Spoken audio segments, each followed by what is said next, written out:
Hello friends, welcome to our channel. Today we'll discuss blood group.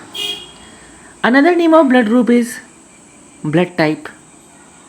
Now, here first of all we learn what is blood group, what is blood type and where it comes. Then, classification of blood is based on the presence or absence of inherited antigenic substance on the surface of RBC. That means red blood cell. Now, what is antigenic substance? These antigens may be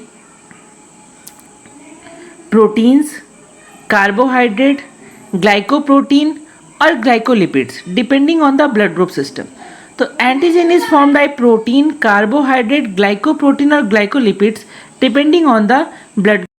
Carl Landsteiner discovered the ABO blood group, that means blood group A, blood group B, blood group O in the year of 1901, and later on some other scientist discovers or find it in different variable like AB by Adenos Tully, Alfred van de Casteloo in 1902.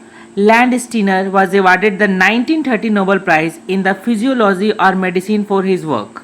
Jansky is credited with the first classification of blood into 4 types, which is relevant in today's era. That means blood group A, blood group B, blood group AB and O is derived by Jansky in the year of 1907. So here some contradiction in some examination, that is blood group is founded by Carl Landsteiner but in 4 parts it is derived by Jansky. Reuben Ottenberg successfully transfused blood between 2 people at Mount Sinai Hospital in New York. He was the first person to record pre-transfusion testing for blood compatibility in clinical setting. Then first time blood transfusion Reuben Ottenberg ने किया in Mount Sinai Hospital, New York. During blood transfusion, जब हम किसी को blood दे रहे हैं, only compatible blood must be used. For example, if a person has blood group A, then it is necessary that compatible person who give their blood to be used. The one who gives blood is called the donor. तो जो लोग blood donate करते हैं उन्हें donor कहा जाता है and जो ब्लड रिसीव करते हैं उन्हें रेसिपेंट कहा जाता है.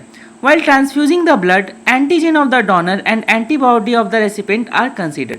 तो जब भी हम ब्लड किसी को डोनेट करते हैं तो उसमें हम एंटीजन एंड एंटी रेसिपेंट को फाइंड आउट करते हैं क्या वो कंपैटिबल है या the antibody of the donor and antigen of the recipient are ignored mostly. As we learned earlier, first of all we see antibody and antigen. Now the RBC of O group has no antigen. अब RBC blood group O का कोई भी antigen नहीं होने के चलते they can give anyone like blood group A, blood group B, blood group O. So it is also known as universal donor. Through this picture, you assume how blood group works. Here O gives blood to A, to B and AB. That's why O is known as universal donor. In other hand, AB takes blood from B, O as well as A. So it is known as universal acceptor or universal recipient. B take blood from O as well as B. A take blood from O as well as A. In this way, we can give blood to one person to another person in some medical circumstances or in the presence of any need. Thank you for today's classes.